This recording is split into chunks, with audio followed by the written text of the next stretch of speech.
Graça e paz. Lição número 11. O legado. Josué capítulo 22, verso 26, diz assim: Pelo que dissemos, edifiquemos agora um altar, não para holocausto e nem para sacrifício. 27.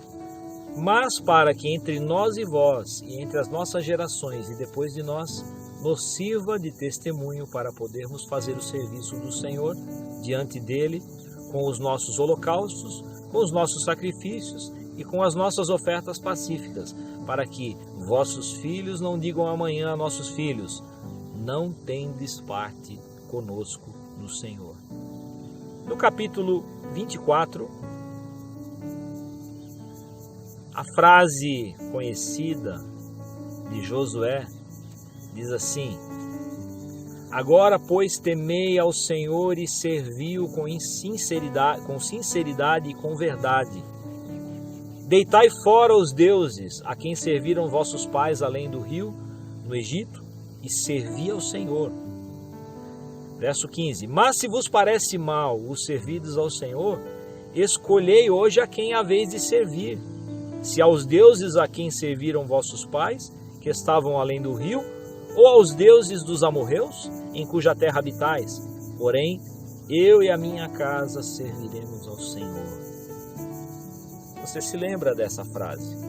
Você se lembra dessa situação? Na primeira situação, aquelas tribos que ficaram imediatamente próximos ao Jordão, Gade, Ruben e meia tribo de Manassés, queriam também ter um legado. Então eles fizeram um altar, que no início deu polêmica. Não era um altar de culto nacional, era um memorial, para que eles pudessem então ensinar às gerações que viriam toda a história, o que eles passaram e por que é que foi feito naquele lugar aquele memorial, um altar de memória ao Deus vivo de Israel. Na segunda passagem, é o próprio Josué lembrando que antes eles tiveram a oportunidade de conhecer deuses no Egito. Agora, na terra onde eles estavam, haviam os deuses locais, mas ele diz: nem antes e nem esses que estão por aí, mas eu e minha casa serviremos ao Senhor. Por isso a lição se chama o legado, comparando algo que nós temos feito ao longo das lições. Nas aventuras, nas viagens, existem as pessoas que vão, que são veteranas, que elas têm histórias, elas têm bagagem e que elas podem ensinar também o mesmo caminho para outros. E é muito prazeroso para essas pessoas compartilhar com aqueles que são novatos ou marinheiros de primeira viagem. Viajantes também podem ingressar outros no caminho, outros que vão se tornar também peregrinos, outros que vão se tornar aventureiros. Tomando como comparação, a vida cristã também, ela é feita de pessoas mais experientes que ensinam as pessoas mais novas. Uma dificuldade que Israel teve a essa altura foi que Moisés preparou Josué. Mas Josué, ele não preparou um sucessor. E eles vieram depois a ter um tempo com dificuldades, porque a liderança de Josué não foi reproduzida na vida de alguém.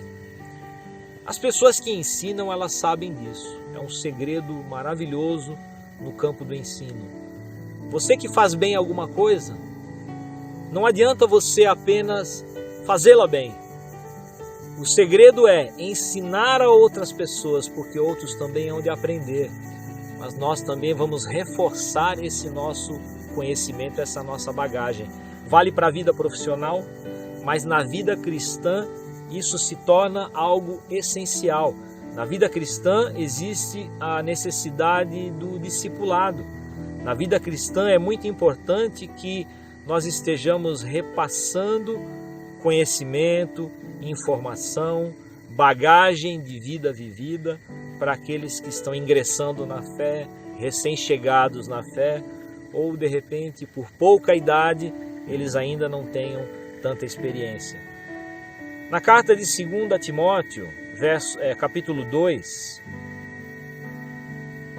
versos 1 e 2 diz assim: Paulo dizendo a Timóteo: Tu, pois, meu filho, fortifica-te na graça que há em Cristo Jesus, e o que de mim aprendestes e ouvistes, de muitas testemunhas, transmite também a homens fiéis que sejam idôneos para que também ensinem a outros. Olha que coisa interessante. A bênção foi feita para ser repassada. Em Mateus capítulo 28, de verso 18 em diante ao 20, ali é feita o ide de Jesus, ali é feito então um mandamento de Cristo sobre a necessidade de batizar, fazer discípulos e alcançar os povos.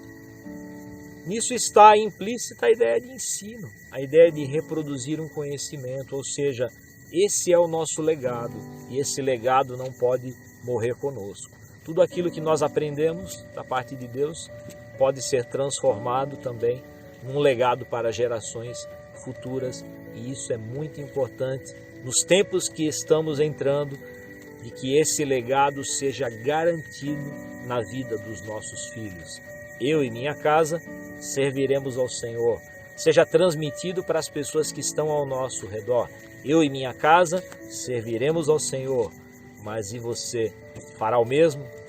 Essa é a lição número 11, o legado. Esteja atento, vamos para a lição número 12. Participe no final, coloque aí o seu comentário, a sua observação, e estejamos juntos, caminhando para o final desse maravilhoso tempo em que estamos estudando, vencendo a floresta tenebrosa. Na verdade, uma grande comparação com o que é a vida cristã em dias como esses que estamos. Deus te abençoe e até mais.